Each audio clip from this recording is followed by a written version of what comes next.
In today's video, I will show you how to order from Wayfair.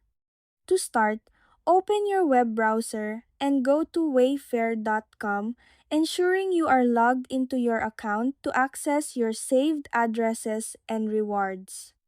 Once on the homepage, use the search bar or browse through categories to find the items you want.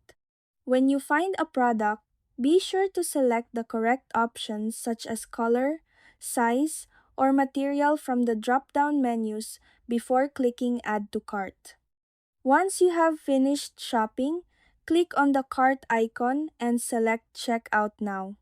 On the following page, review your shipping address and contact information to ensure everything is correct.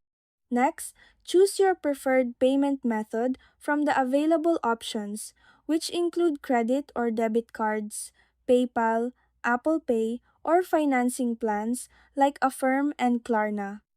You can also apply any gift cards or promo codes at this stage. Finally, review your order summary and click the Place Order button to complete your transaction and receive your confirmation. And that's it. That's how you order from Wayfair. Thank you for watching.